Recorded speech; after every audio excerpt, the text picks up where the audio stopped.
And I'm sure you're trying to make an assessment as to what you think you would need for your team as to whether or not you could get one of these players. Now, the Patriots obviously have the 32nd overall pick, but they do have a chip that they can trade to possibly get up into that higher in the first round, and that would be Jimmy Garoppolo. Right. And that's another one of those quarterback dominoes that still has to determine, what the heck's going to go on there and whether or not they're going to trade him. Yeah, but his name's been mentioned. Now, they did say, at least publicly, we're not trading him to Cleveland. But it shows you the desperation. I mean, I'm a Jet fan. We have as much as anyone to try to find a quarterback that shows some promise.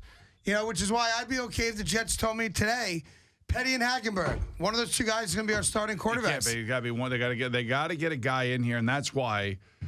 Is it outlandish that Geno Smith would stay here and come back for yet another year? For Jet fans, it is. It's an unacceptable answer. I would think that it would be more Jay Cutler than it would be Geno Smith.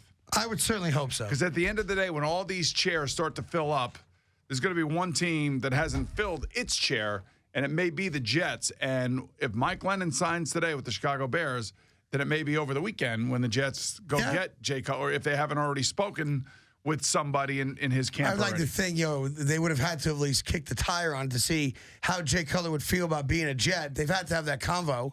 Jay Cutler knows he's out of Chicago. He also knows he's not done playing football. And again, so how many teams would even want him and guarantee him the starting spot? Hey, teams are going to want him that need a starting quarterback. But there's not a lot of those teams. No, there aren't. Left. That's my the point. Right. The other thing, too, is that, I don't know, I still sit, if I were sitting in Andy Reid's chair and Tony Romo became available, now what do? You got to keep him away from Denver, don't you? I think that at 4 o'clock today when Romo becomes available, Romo's not going to be out that long because the two teams that are most likely to go after him, maybe three teams, they've had to have had the conversation.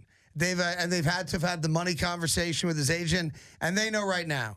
And I put the Jets in there, too. They know what the landscape is. They've either been told no thank you or here's what it would take. And no one's going to reveal that because why would you? Denver's had that conversation. Kansas City's had it. The Jets have had it. Houston's had it.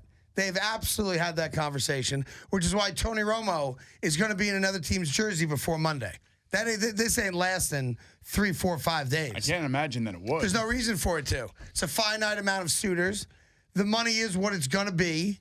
Wiggle room, I tell you, it's tantalizing because as a player, God, he's a good player, man. He is he's a great locker room guy. He's a great leader.